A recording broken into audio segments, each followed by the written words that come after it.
textbooks that were not in any way Christian textbooks. They were secular textbooks that assumed certain philosophical viewpoints that I would identify as humanistic in reference to a lack of any reference or acceptance of or anything of a deity in any way, shape, or form.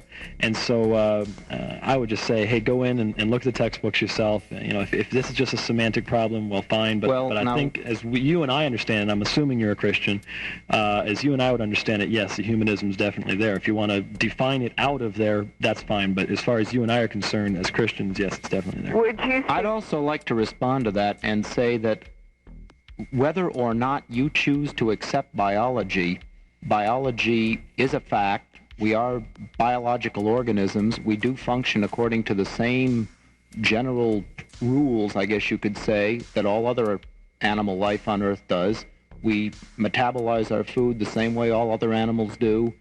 We synthesize proteins basically the same way all other animals do. Our gene structure might be a little different, and our phenotypical manifestation may be a little different on Earth, but I think that to go back to what this other caller was trying to say before, while some things are taken as assumptions and we're gathering data to prove it, we're also willing to say that we do not have all the answers, and this is the thing that the religious person cannot deal with.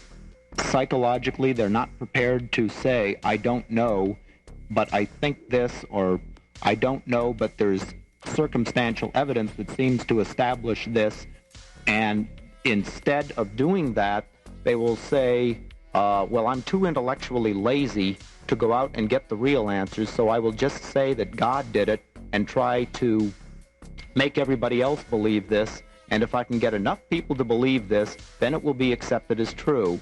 And this is not the way that atheists and most of the humanists I'm familiar with operate.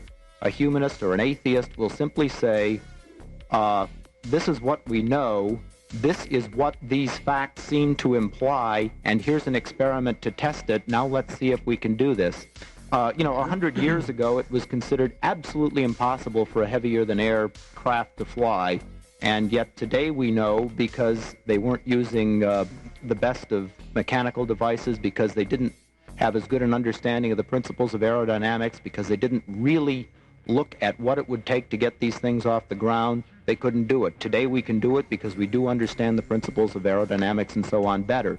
Obviously, I do not function as a Christian the way that Mr. Lynch just described Christians as functioning, and so I would say that that's just obviously not true in reference, at least to myself. I got to take a break here. We're going to come back with Brian Lynch of the American Atheist Center, Jim White of Alpha and Omega Ministries.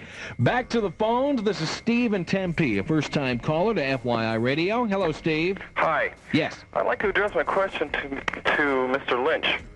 Go ahead. Since it is a fact that the documents exist, and a demonstrable fact, the documents exist as to the existence of Jesus Christ, the man, from both sympathetic and hostile sources, I'm wondering what criteria Mr. Lynch uses to decide which of these documents that they are going to adhere to and which they're going to throw out the door.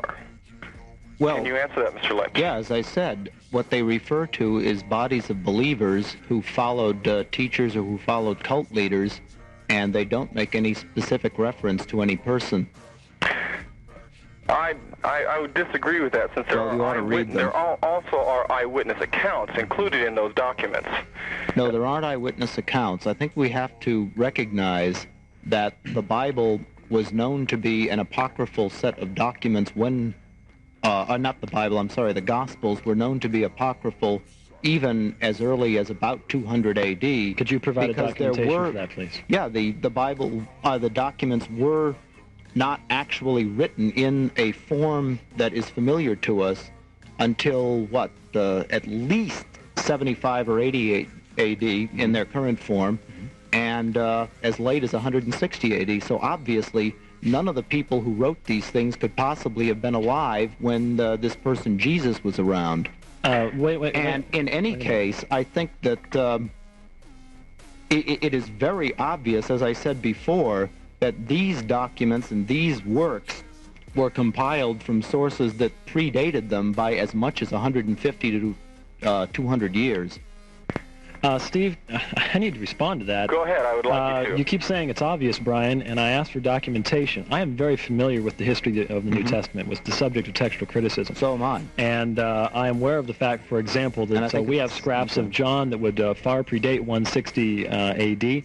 There is absolutely, positively no evidence whatsoever that any of the New Testament documents were in existence in any way, shape, or form before the time of Christ. You are and wrong. If someone in fact, you should watch our television show, the American Atheist Forum, which is shown here in Phoenix. We have a series coming up with John Allegro, who is one of the Dead Sea Scroll translators. He's one of the people who actually sat down and started piecing these documents together in the 1940s and 1950s, and he said he was astonished to find out that these documents that were 150 to 200 years older than anything that they had ever seen and predated the existence of Jesus by 100 to 150 years were almost identical to the New Testament. And this was the shocking revelation of the Dead Sea Scrolls, is that Christianity was nothing new. It was just the same old junk in a new form. Steve, what is being referred to there is, as I'd like to refer you to such people as Drs. Estrada and White and Dr. Miller Burroughs, who is the worldwide expert on the Dead Sea Scrolls. What is being referred to there is the doctrine of the Essenes in reference to the teacher of righteousness. This has nothing to do with the New Testament documents themselves. There is absolutely no historical evidence whatsoever that the New Testament documents were not written by whom they claim to be written by at the times they claim to be written, since they were written before 78 AD. Obviously, someone who was alive in approximately 30 AD, around the time of the life of Jesus Christ, would only be 40 years older by the time they were written. So obviously there is not one bit of historical evidence whatsoever that would cause a non-biased individual to reject the authenticity of the New Testament text. There just isn't. It is based completely on the German rationalists of the past century. It has no archaeological evidence to it whatsoever. For example, the book of Acts is wonderfully historically accurate. It was obviously written by a contemporary of the things that were going on there, and any archaeological research into that area at that time demonstrates that this is so. And this can be examined. I can give you references. I can refer you to John Warwick Montgomery, History and Christianity.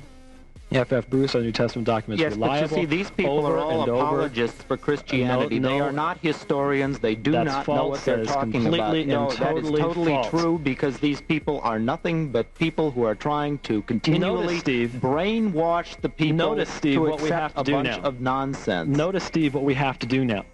When a scholar